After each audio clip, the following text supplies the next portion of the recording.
नमस्कार मंडळी. घरोघरी मातीच्या चुली या मालिकेमध्ये सध्या 12 वर्षांचा काळ दाखवत होते.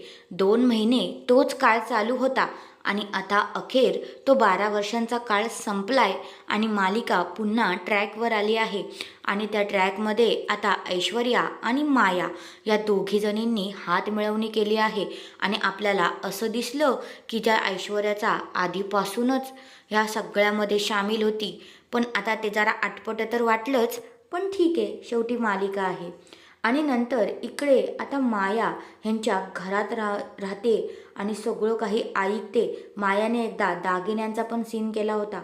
दागिन्यांची सच्चाई हिनीच सांगितली होती की सगळ्या रणदिव्यांनी दागिने काढून दिलेत, मग चोर आला आणि ते दागिने घेऊन गेला.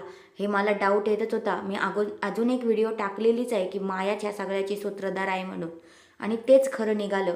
म्हणून हा ट्विस्ट पण असाच होणार आहे पुढे. बघा तुम्ही, हा सारंग जो आहे ना, आता मायाच्या प्रेमात पडला आहे आणि त्याला असं वाटतंय की माया ही खूप चांगली मुलगी आहे आणि हिचं आणि माझं लग्न व्हावं अशी त्याची इच्छा आहे.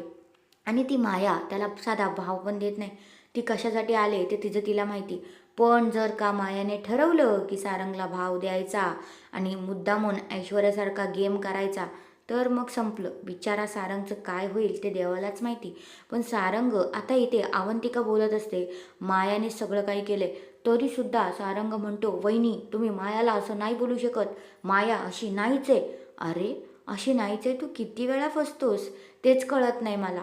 आणि इकडे मायाला परत तो प्रेमात पागल झालाय, त्यामुळे त्याला काहीच कळत नाही की आता काय ही माया चांगलीच मुलगी आहे असंच त्याला वाटते. जसं त्याला ती ऐश्वर्या एवढे कांड करून सुद्धा चांगली वाटत होती, तर ही माया तर काही कांड करतच नाही समोरासमोर, तर त्याला ती चांगली वाटणं साहजिकच आहे.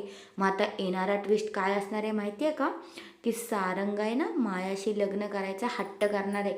मला मायाशीच लग्न करायचं आहे, मला मायाशीच लग्न करायचं आहे असं करणार. आणि पुढे आता पुन्हा प्रॉब्लेमच चालू होणार आणि बिचाऱ्या त्या जानकीला, ऋषिकेशला पुन्हा सगळ्या त्रासातना जावं लागणार.